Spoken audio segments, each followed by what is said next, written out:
Hello friends, இன்றைக்கு இந்த வீடியோவில் 2026ஆம் ஆண்டு நகைக்கடன் தள்ளுபடி குறித்த ஒரு முக்கியமான அப்டேட்டை கொடுத்துருக்காங்க. அது என்ன அப்படிங்கிறத இந்த வீடியோவில் டீட்டெயில்டாக பார்க்கலாம்.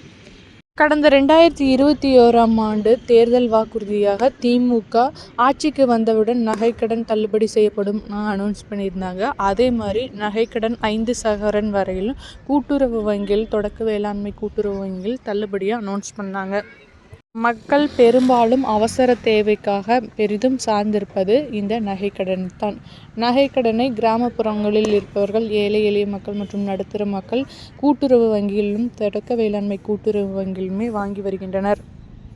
இந்த நிலையில் 2026ஆம் ஆண்டு சட்டமன்ற தேர்தல் வருவதையொட்டி அனைத்து பெரிய கட்சிகளும் மீண்டும் நகைக்கடன் தள்ளுபடி செய்வதை பற்றி ஆலோசித்து வருவதோடு மட்டுமில்லாமல் எத்தனை சவரன் வரை, எந்த மாதத்திலிருந்து அப்படிங்கிற டீட்டெயில்ஸும் கலெக்ட் பண்ணிட்டு இருக்காங்க.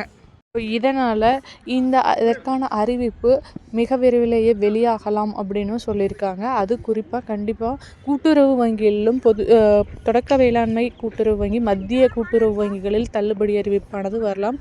அதே போல் பொதுத்துறை வங்கிகளான SBI, கனரா பேங்க் போன்ற பெரிய பேங்குகளிலும் தள்ளுபடி செய்வது குறித்தும் ஆலோசித்து வராங்க.